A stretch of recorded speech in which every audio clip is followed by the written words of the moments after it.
In this video, we're going to be talking about a really pesky problem, a problem that a lot of residents and tourists have, especially living around coastal areas. We live around coastal Queensland in Australia, and it is a beautiful spot. There's a lot of picture postcard scenery, the beaches are gorgeous, but there is a dark side to living here, and that is biting midges. Now there is a difference between midges and biting midges, and these biting midges, it's the female that bites you and pretty much sucks your blood to fertilize her eggs, and it's a pesky nuisance around a lot of areas where there's estuaries and mud flats because they lay their eggs in this moist, humid environment. It's a perfect place for them to lay their eggs. Biting midges, the facts. Biting midges, also known as no-see-ums in North America, are a common issue here in Australia and other parts of the world, except in the Antarctic and Arctic regions. They are known to be a nuisance and significant issue for tourists and residents. They are also named punkies in Northeast America, 5-0s relating to biting around 5 p.m. in Florida and Alabama, pinion gnats in the southwest, and moose flies in Canada. There are many different species of midge insects. Non-biting midges look more like mosquitoes and are part of the Chironomidae family. Biting midges, or no-see-ums, on the other hand, are tiny flies that resemble tiny gnats. They are part of the Ceratopogonidae family, which encompasses over 5,000 species. They typically measure between 1 and 3 millimeters in length. Biting midges are holometabolous insects, which means that they undergo complete metamorphosis to reach adulthood. The midge fly life cycle includes 4 stages: egg, larva, pupa, and imago or adult. The most common species will take 2 to 6 weeks to complete a life cycle. Both adult males and females feed on nectar, but the females also feed on the blood of vertebrates, or animals with a spine or a backbone, including humans. They are similar to mosquitoes because only the females bite, and they require protein-rich blood to develop and lay their eggs. Their wings are grey in colour and their abdomen changes to red when they feed on a human or pet. They also have powerful mouthparts that allow them to open skin so that they can draw blood. They are attracted to carbon dioxide emitted through breathing, body heat, and certain odours. They are drawn to humans, animals, and other vertebrates. Although biting midges are not typically known to transmit diseases to humans, their bites can result in intense itching, swelling, and redness. Some individuals may experience severe allergic reactions to the proteins in the midge's saliva, potentially leading to more serious health issues. They are given the name no-see-ums because they usually get away with biting you without you even noticing. Even though they are almost invisible, especially when they are flying, their bites are noticeable and irritating. So are they a public health concern? Well, biting midges, unlike mosquitoes, don't transmit diseases to humans, but they can transmit diseases to animals. They are known to spread diseases such as parasitic nematodes, blue tongue disease, which affects livestock in North America, African horse sickness, arboviruses, and other non-viral animal pathogens. Given their ability to transmit diseases to other living organisms, it's prudent to stay vigilant and take measures to protect yourself and your family from bites as much as possible. So can they be eradicated or controlled? Well, eradicating biting midges is a complex and seemingly impossible task. So trying to poison their larvae is ineffective due to their diverse habitats and their life cycle. Insecticide applications provide only short-term relief, and repeat applications are needed. These insects breed and lay eggs in moist soil or water, thriving in various environments like mud and sandy substrates. This diversity makes population control extremely challenging. Additionally, they inhabit environmentally sensitive intertidal zones, and their dispersal patterns are not well understood. The dark side of living in paradise. We've lived here since 2018 and it's a really nice place to live. So living here in Queensland is absolutely beautiful. You can see behind me, here is the mangroves. We live very close to the mangroves and we're only about a 10-minute drive to the beach. But where our house is located is right pretty much on the mangroves and we get pretty bad midgie issues. These no-see-ums or these midgies, they love temperatures between the range of 27 to 32 degrees Celsius.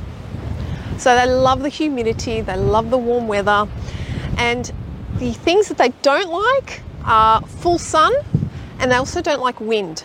So we get a bit of a respite when it's a windy day, or even indoors when we put the fan on, it helps to keep them away. They also bite your pets. So if you've got like a dog that has, you know, the short haired breed, sheds, they get bitten as well. I've always wanted to live near the beach, so it's so gorgeous to live here.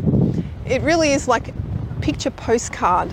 A lot of the scenery, the sand is crystal clear. There's a lot of bird life here. You can do a lot of boating and fishing. It's very close to the Great Barrier Reef where we're at. And we also live in a small town, which is quite a friendly community. They also look after their homes really, really well. They have respect and pride for their property. So it's a lovely place to live. So it's not just here in Queensland that there are no-see-um problems. They're also around the coast of Australia. So, you know, you get them over in the Northern Territory, you get them over in Western Australia. It's pretty much across the coastal areas of Australia. Before moving here, we weren't told about this problem. The real estate agent never mentioned it, and it was only until we moved here did we learn of the problem. The first week or so when we moved here, it was pretty much intolerable. We kept getting bitten. We weren't prepared for it, and it was a major issue. Over time, you do get used to it and you get accustomed to it. Having two young kids makes it difficult because you want them to spend time outdoors, you want them to do outdoor activities, but it makes it near impossible in the warmer months to be able to encourage them to do that, especially with the biting midges. And you're always putting repellents on when you're outside. A lot of the time when I'm gardening, I have to wear, you know, long pants, long sleeve top. They will hunt you down, and I mean any gap in your clothing, on your ankles, anything like that, they will come in and they will bite you. I love being in my garden, planting things. It's so difficult with midges, especially in the hot weather. Winter is fine, but like now, it's spring. The midges are starting to happen again, and I was getting used to living without them because during the winter time they're not around as much. They're still there. When it's hot and humid, they are around, especially in the morning and in the evening as well. We always find ourselves in protective modes. We always have to be fully clothed. Being in the warmer months, it can be very uncomfortable and it can get very hot. So it's something you learn to live with. You can wear repellents, and I do make a homemade one that does help. I try to avoid the commercial brands only because I don't like the chemicals in them. I prefer a natural product. There are some DIY recipes where you can make your own repellent, which is you know, a lot healthier for you and for your skin. Very nifty little bugs, and they will try to find any gap to come through to get into the house, any crack under the door or through the mosquito screens in the windows. So usually here past about 2 p.m. it's going to be swarming with midges, and I wouldn't be able to even take this video. They're not easy to eradicate because of where they lay their eggs. They can lay them in a variety of places. It can be in just ordinary soil, it can be in sandy, muddy soil. So they can thrive in a lot of different places. Guys, I'm getting bitten right now, so I better go get my repellent. So I had to move away from the creek because they were biting my legs, and it's a lot nicer here. So you're going to find midges around where there's water. Having a large pond creates a breeding ground for biting midges. You want to keep your backyard free from stagnant water. You also want to keep your grass down. So there's a few things you can do to keep numbers in check. I personally don't find that I can get used to it and just live with it over time. Eventually we will have to move, primarily because of this reason. Biting midge info, their likes and their dislikes.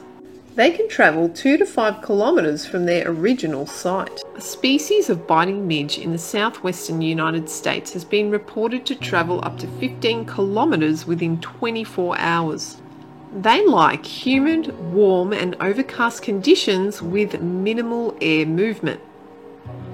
They love natural detritus, damp leaf piles, rotting wood and remnants of dead trees, the ideal conditions for propagation. Dawn and dusk. Biting midges prefer dim light over bright light and are most active during these times. They often swarm and linger near doors, especially in the early morning, waiting to come inside. I frequently find them right by my door to my deck. They thrive in temperature ranges between 27 and 32 degrees Celsius. They don't like strong winds. On windy days we do get a small respite. They dislike strong light. They stay away from bright light like full sun. Smoke. Behind our property, the fire brigade carries out burn-offs before the warm weather hits, and during this time they lessen.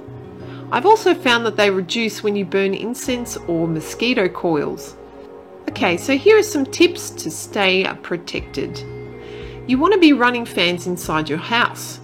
Air conditioners are also effective in reducing humidity and temperature, which helps to keep the midges away. Cover your windows with protective fabric or fine mesh. Wear protective clothing, especially when you're outdoors. Keep your insect repellent handy for when you need to go outside. Eliminate stagnant water around your home, like in bird baths or pots, as midges breed in moist soil and water. Regularly maintain your swimming pool.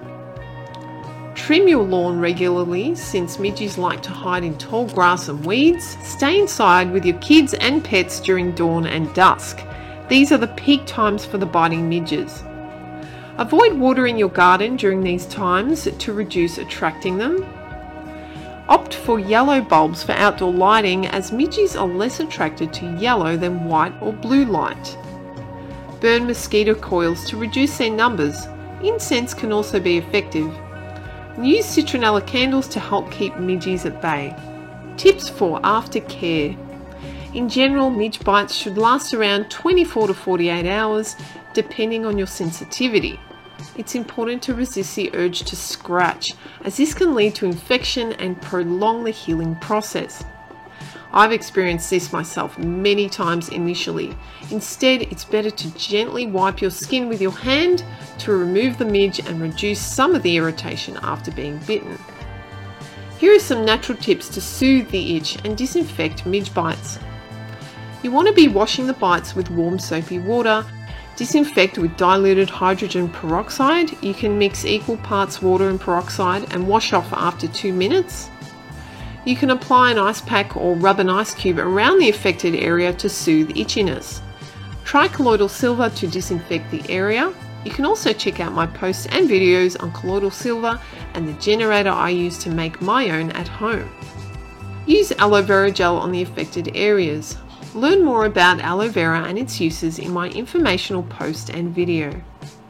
Conclusion.